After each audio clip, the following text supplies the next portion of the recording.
Welcome. And today we're talking about getting your financial house in order. It's time to clean up. Okay. We're going to talk about 3 ways that you can get your financial house in order. And it starts right now. You can start right now getting your financial house in order. And if you're listening to this, you've probably been sensing a pull, right? Like a prompting, like a leading to get your financial house in order, right? And you're just, writing it off, like this feeling, but it just won't go away. And I believe that is the Lord calling you to get your finances in order, to get you prepared for what you've been praying for, right? A lot of times we pray for stuff, but we don't want to prepare for the stuff that we're praying for. And so today we're going to talk about 3 ways that you can get your financial house in order. Starting right now. Okay. And so today I am going to talk about the story of David and Goliath. And I know you're thinking, okay, David and Goliath. Okay, Rhoda, how does that relate to finances? How does that relate to, you told me that I'm going to get on this live and you're going to tell me 3 ways that I can get my finances in order. How does the story of David and Goliath relate to finances? Okay. I'm going to tell you how. So let's go. And like I said before, a lot of us are praying for stuff. We're praying for financial overflow, right? We're praying for more money, right? I hear people saying, God send me the overflow. I'll see people getting on live praying for financial overflow, and that's good. That's good. We have to admit the spiritual part of the finances, right? And the financial overflow. But that should tie hand in hand with the practical aspect of financial overflow. And so if you're praying for thousands and millions and you want God to send you the millions and the thousands, I'm asking you, can you be trusted with the hundreds that you have right now? Can you be trusted with the small thousands that you have right now before you get to the millions that you are praying for? Okay. I'm going to break this down. 3 powerful lessons from the story of David. All right. So number 1, David was faithful in what he was doing, whatever he was doing, right? Whatever season of his life, he was faithful in the little. Okay. We know the story of David. If you've been a Christian for 2.5 minutes, right? You know the story of David and Goliath, and even non-Christians know the story of David and Goliath, right? But the story of David and Goliath talks about David, bringing down Goliath with his sling, right? Just with some stones and a sling, and he brought down this huge giant, right? But what got David prepared to that point? What got David to the point where he was prepared to slay a giant? What got him to that point? He was faithful in the little. Now we're going to go Bible. 1 Samuel 17:34-35 says, But David said to Saul, Your servant has been keeping his father's sheep. When a lion or a bear came and carried off a sheep from the flock, I went after it. Okay. This says that David fought lions and bears in private. And in private, he built the muscle. What did fighting lions and bears in private do for David? It built muscle. Right? So even in your stewardship, you want to build muscle. You're asking for millions, but you're not managing the hundreds and the small thousands that you have right now, right?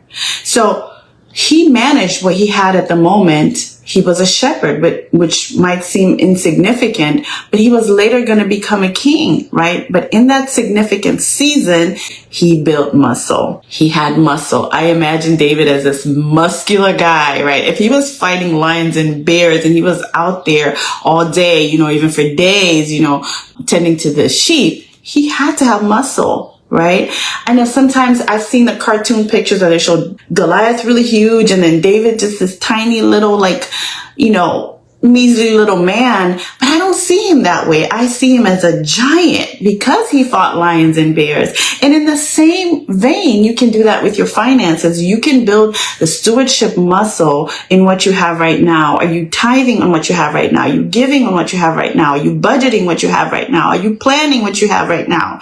The season that you're in right now, are you taking care of that, right? How you treat the small is how you treat the big.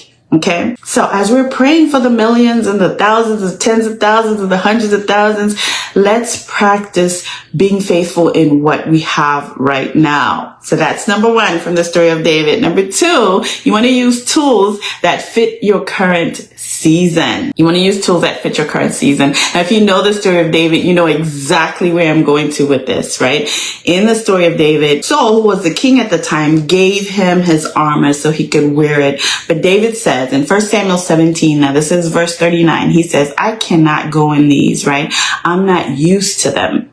And so he took them off. Okay, so I know you're saying, Rhoda, how does that apply to my finances, right? Well, listen, Saul's armor, it looked impressive. It was probably expensive, right? But it didn't fit David's assignment, okay? It did not fit his assignment. He did not force himself into doing things any other way but what he knew how to do, right? And so if you have financial tools that you're applying right now in your business, in your personal life, if you have tools that don't fit where you are, you have to switch and find tools that fit the season that you're in right now. Just as David took off the armor that Saul gave him, right?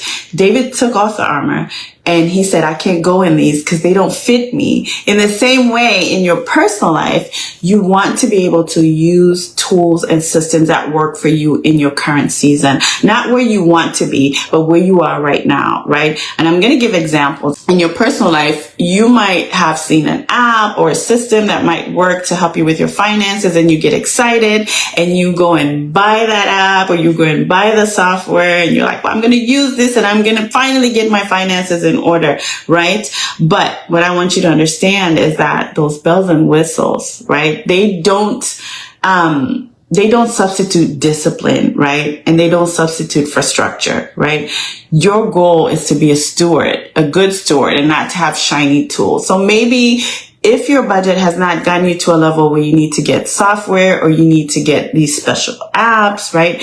Maybe you can start with just writing your budget down or using a free spreadsheet. I have free spreadsheets. Click my link. I have free spreadsheets that you can download to use, and you can just start writing down your numbers and start being a steward that way. And then as you get better with your financial stewardship and you build your financial stewardship muscle, then you can go and get apps. If it's in business, then you can go and get the right software to use for your finances, right? So the bells and whistles are good, right? It's good to have bells and whistles, but you want to use the right software and the right systems for you in your current season right now. I hear business owners say they have QuickBooks. You might run and get QuickBooks advanced level, and that's not where your business is right now. Maybe in your business, you just need the lowest level, right? The simple start level. Or some of you don't even know that QuickBooks sometimes will customize QuickBooks, subscription to what your business needs, right? So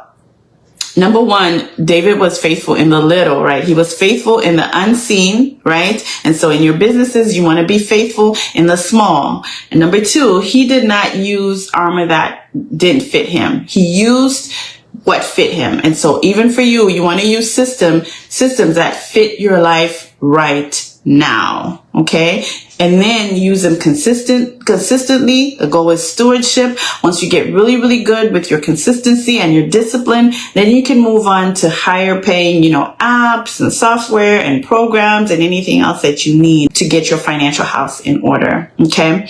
And number three, this is a good one. Number three way that the story of David can teach us how to get our financial house in order is David, he fought like a steward, not just a soldier. And so even you as a kingdom entrepreneur, as a Christian, right, you want to manage your finances knowing that you're being a steward, that everything belongs to God and he has given you these finances for you to steward well, right? And I'm going to read the verse in the book of Samuel that relates to this. So 1 Samuel 17 verse 45, he tells Goliath, you come to me with sword and spear, but I come to you in the name of the Almighty. And so he was coming to Goliath in the name of the Lord, right? And so even the same way in your finances, do things to the glory of God. Honor God with your finances and with your stewardship, right? You're not just managing your own money, you're managing and stewarding money that belongs to God, right? And even in that way, if your increase glorifies self, greed, pride, then it's out of order. If you're a kingdom entrepreneur, if you're a Christian, then it's completely out of order. Your increase, if you're a Christian, should be looking to fund peace in your life, right? Overflow. Your goal should be, I want overflow so that I can have peace, right? I pay my bills. Everything's good, right? Take care of my family, leave a legacy, right? And then after your overflow in your personal life, you want to fund purpose, right? If your goal is to help the poor, is to build schools, is to support ministry, all that glorifies God. So begin to look at your finances, right? From a stewardship kind of lens, right? From doing things to honor God for the glory of God, just like David did in his fight. Okay. So when you tie your money to purpose, you begin to see a shift. You begin to see a shift even in your thinking, knowing that, okay, this money doesn't belong to me.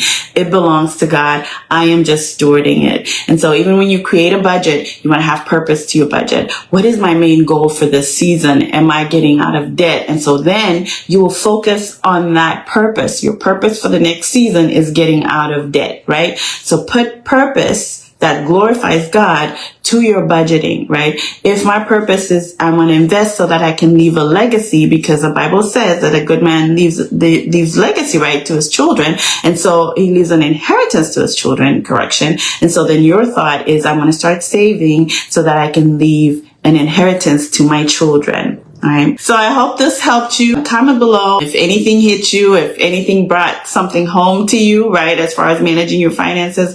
Comment below. In the comment section, you will also see my link. You can get your free budgeting tools from there. And you can also set up a call if you want to get on a call with me to get your finances in order. Like I said, my goal right now, my purpose in life is to get kingdom entrepreneurs to master their finances so they can have peace and overflow in their lives, right? But also for kingdom impact. So I'll see you next time.